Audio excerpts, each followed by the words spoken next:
ప్రైమ్9 news ఛానల్లో ప్రసారమైన కథనంపై భువనగిరి మాజీ ఎంపీ డాక్టర్ బోర నర్సయ్య గౌడ్ స్పందించారు. జీవో నంబర్ 97ను వ్యతిరేకిస్తూ రంగారెడ్డి జిల్లా అబ్దుల్లాపూర్ మెట్లో నిరసన చేపట్టిన పాలిటెక్నిక్ విద్యార్థులపై లాఠీచార్జిను ఖండించారు.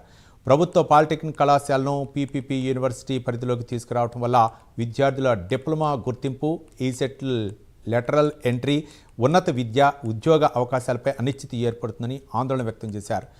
విద్యార్థుల భవిష్యత్తుపై ప్రభుత్వం స్పష్టమైన హామీ ఇచ్చి జీవో నెంబర్ 97ను పునఃసమీక్షించి రద్దు చేయాలని డాక్టర్ బోర నర్సయ్య గౌడ్ డిమాండ్ చేశారు.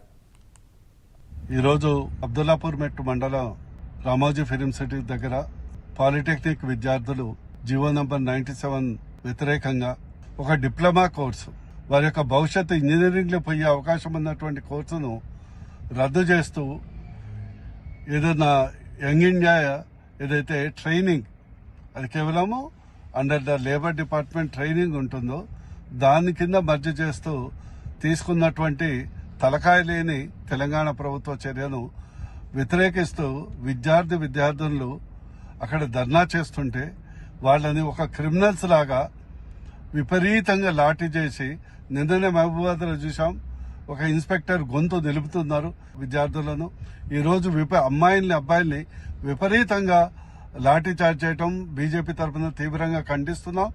ఇలాంటి చర్యల వల్ల what is that this Rahul Gandhi doing and he preaches many things at Delhi. ఈ రోజు రేవంత్ రెడ్డి గారు ఇప్పటికైనా కళ్ళు తెచ్చుకొని నీ యంగ్ ఇండియా, స్కిల్ ఇండియా, మందు మచానం ఇవన్నీ పక్కన పెట్టి కనీసం మంచి చేయకుండా కూడా చెడు చేసే పనులు మానుకోవాలని హితవు. లేకుంటే బీజేపీ తరఫున, యువమోర్చా తరఫున దీని మీద తీవ్రమైనటువంటి పరిణామాలు